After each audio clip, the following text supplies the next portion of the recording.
So welcome to humanities अड्डा 24/7। This is Anita Sharma. So student, आज हम आपको एक ऐसे स्टूडेंट से मिलाने जा रहे हैं।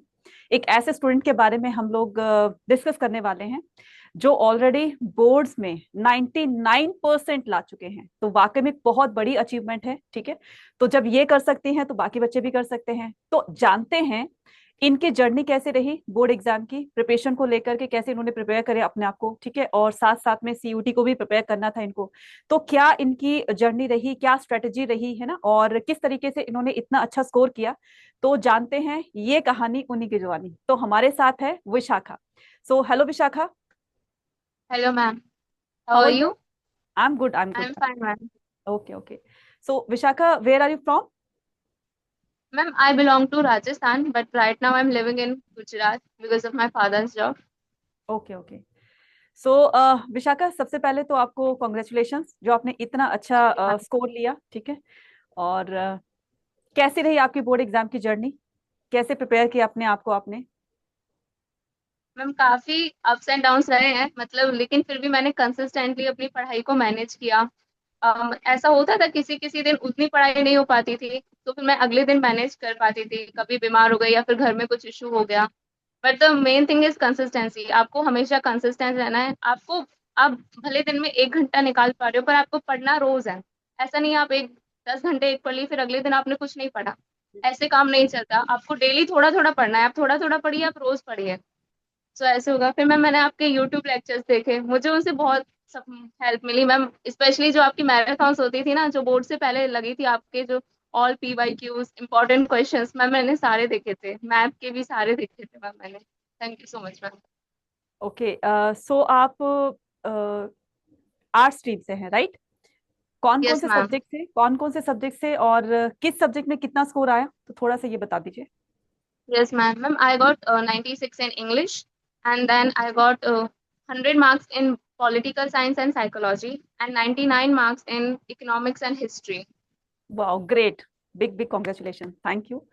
एंड मैम क्या कोई स्पेसिफिक आपने अपने स्टडी टाइम टेबल बनाया हुआ था, या फिर आप अपने आप से रेंडमली पढ़ा करते थे, मतलब मुझे इतने से इतने टाइम पढ़ना ही पढ़ना है?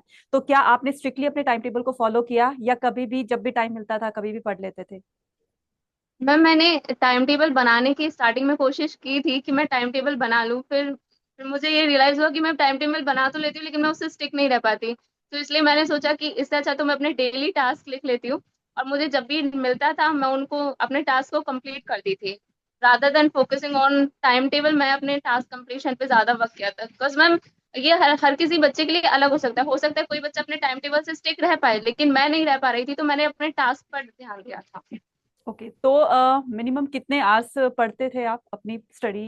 कितने मैम आवर्स मैं करते थे? डेली पढ़ती थी। मिनिमम मैम देखा जाए तो मैम स्कूल के बाद मैं 5-6 घंटे तो पढ़ती ही थी। एंड मैम मैं स्कूल भी ज्यादा नहीं जाती थी। हाँ, मैं रेगुलर स्कूल से हूँ, बट मैंने स्कूल जाना थोड़ा मैं अवॉइड ही करती थी। हो सके तो मैं जितना हो सके मैं घर पे ही पढ़ती थी, यूट्यूब से पढ़ लेती थी, आपके लेक्चर्स देखती थी, बस उससे ही हो गया मैम।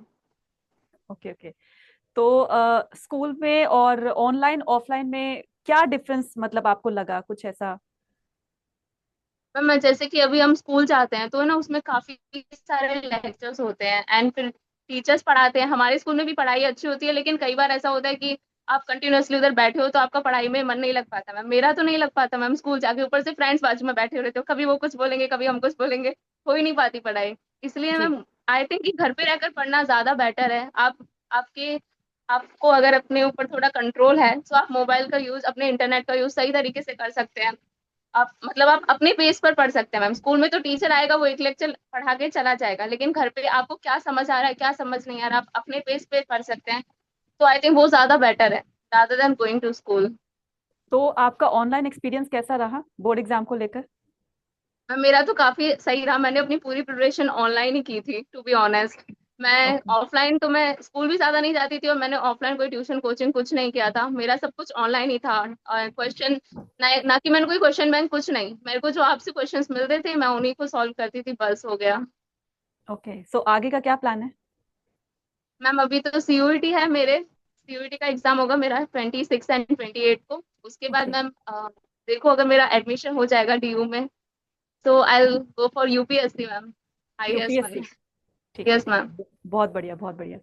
और आप सेटिस्फाई हैं और आप अपने मार्क्स से बहुत ज्यादा खुश, जैसे कि आप दिख रही हैं कि बहुत ही ज्यादा आप खुश लग रही हैं, ठीक है।